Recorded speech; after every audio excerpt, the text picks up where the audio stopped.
Hi everyone, welcome to my channel Bibbidi Bobbidi Books. My name is Ellie and today I'm going to be filming a 5-star predictions video.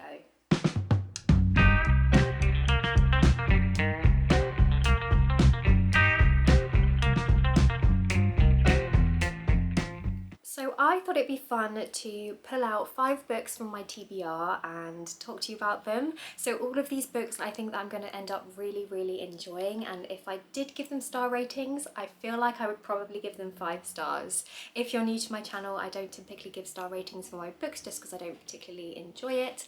But yeah, I think that these books are really going to hit the mark. They all have things about them that I normally enjoy in my reading, so I'm really hoping that these are all going to end up being new favourites. So yeah, I thought I would chat you through them today, and I also thought it'd be fun to maybe reflect on this video in the future after I've read all of these, just to check in and see how well I know my reading taste and if I did actually end up enjoying all of these ones. But yeah, without further ado, I'm just going to hop straight in with the first book. So the first book that I think I'm going to really enjoy is The Adventures of Amina AlSarafi by Shannon Chakraborty.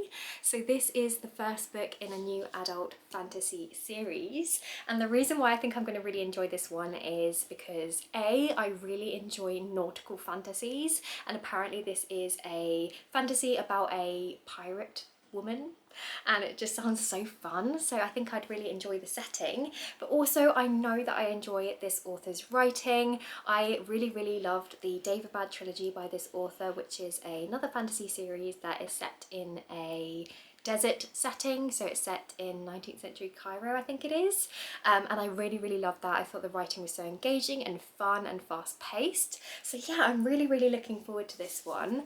I also think I'll enjoy this one because as far as I'm aware, the main character is actually a middle-aged woman, and again, I tend to really enjoy books that feature a middle-aged protagonist or an older female protagonist, because we have so many fantasy books that talk about a coming-of-age story and have younger main characters, so it's really nice to have someone who's a little bit older, who has perhaps a little bit more life experience, and in this case is actually a parent. So I believe the main character in here is actually a mother.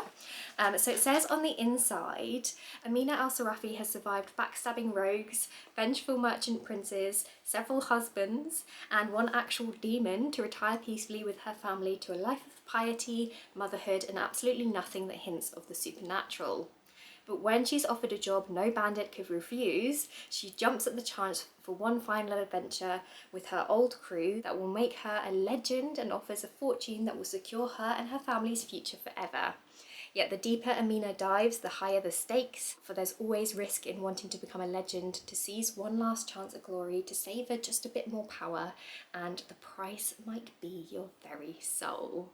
So yeah, that just sounds so fun to me. It has amazing end pages in here as well. I love a good map in a book, and yeah, I'm just super excited for this one. So yeah, that's the first one on my 5-star predictions list. Okay, so the next book is In the Lives of Puppets by TJ Klune. So this is a fairly new release. It's an adult fantasy standalone, and I did actually pre-order this book, but I haven't seemed to have got it in the post yet, so I really need to chase that up because I'm pretty sure it's out now. But yeah, this one sounds so fun, and the reason why it's on this list is because, again, I know that I really enjoy this author's writing. So I have read 2 books by TJ Klune before. I've read The House in the Cerulean Sea and also Under the Whispering Door, and I really enjoyed them both. And what I particularly like about this author's writing is their humour. They have a really comedic writing style, and they also tend to write quite cosy fantasy that has a found family element to it, and I just find their books really comforting and cozy. So I'm really looking forward to this new release. It's also a Pinocchio retelling, which has me intrigued, and I'll just give you a little read of the synopsis. So it says, in a strange little home built into the branches of a grove of trees live 3 robots. Fatherly inventor android Giovanni Lawson, a pleasantly sadistic nurse, and a small vacuum desperate for love and attention. Victor Lawson, a human, lives there too. They're a family hidden and safe. The day Vic salvages and repairs an unfamiliar android labelled Hap, he learns of a shared dark past between Hap and Geo, a past spent hunting humans. When Hap unwittingly alerts robots from Geo's former life to their whereabouts, the family is no longer hidden and safe.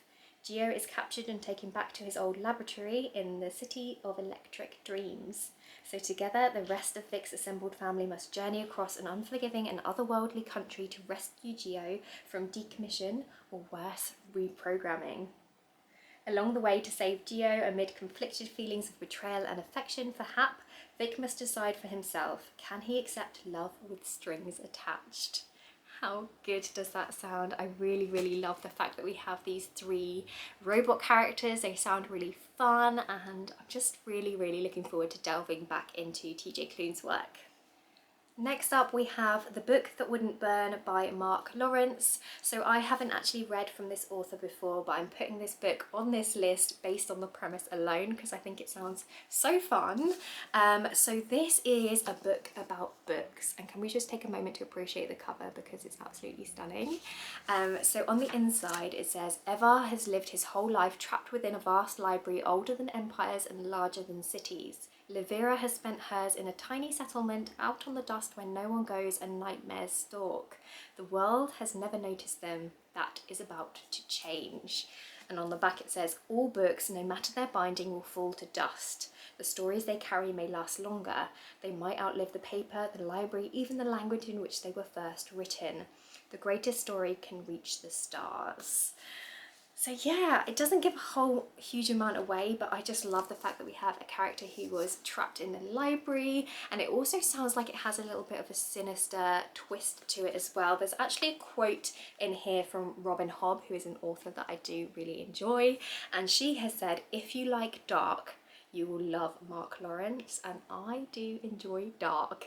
If you don't know, my probably second favourite genre of books is horror, coming just under fantasy, so I do enjoy things that have that kind of creepy dark element to it as well, and I'm hoping that this one is going to deliver. So yeah, I'm really excited for this one. Okay, so next up we have A Wizard's Guide to Defensive Baking by T. Kingfisher. So T. Kingfisher is an author that I discovered last year, and I've actually read quite a few books of theirs by now. I think I've read about 4 or 5 of her books, and I've really enjoyed them all. And what I love about her writing is her humour. She writes dialogue really well, and she always has really witty characters that have a lot of sarcasm, and it's just fun to read her stories.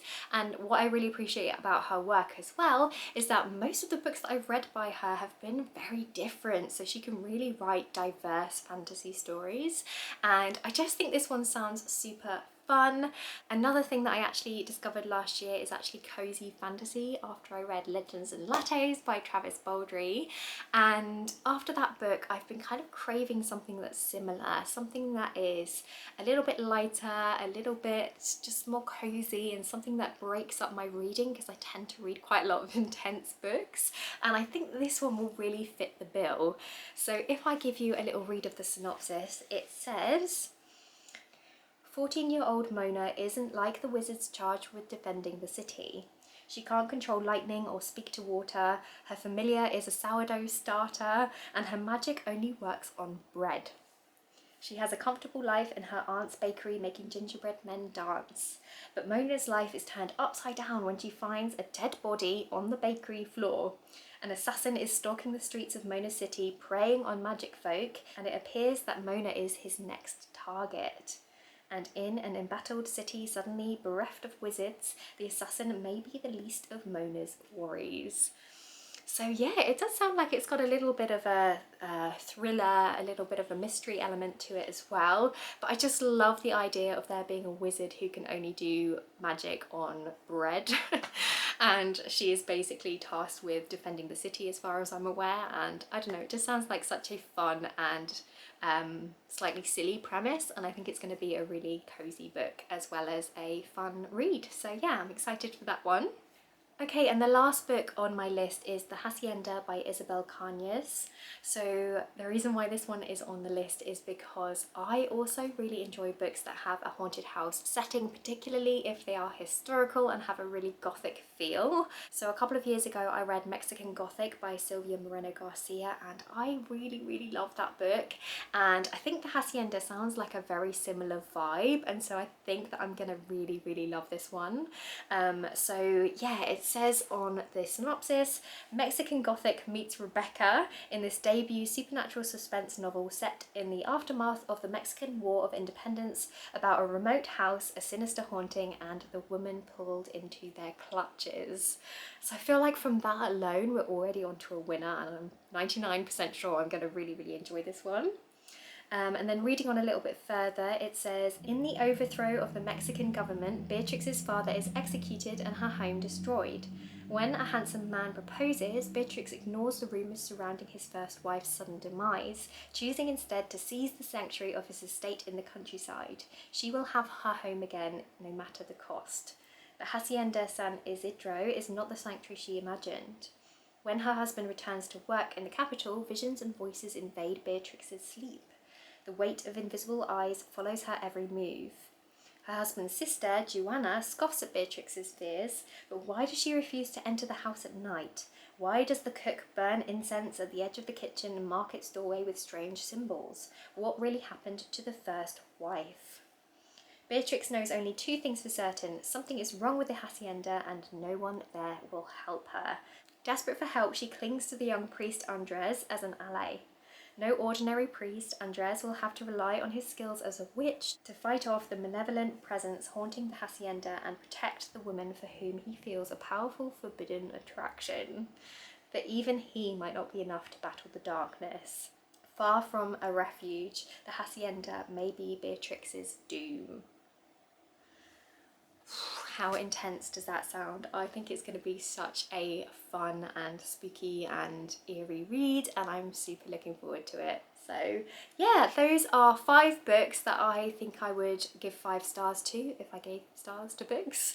Let me know if you are excited for any of these titles as well. Have you read any of them? Do you think that I would enjoy them? Are you surprised by any that I have on this list? And yeah, I'd love to chat with you in the comment section down below. Don't forget to like this video if you enjoyed it, and do feel free to subscribe if you want to see more content from me. And I guess I'll see you next time with another video. Bye!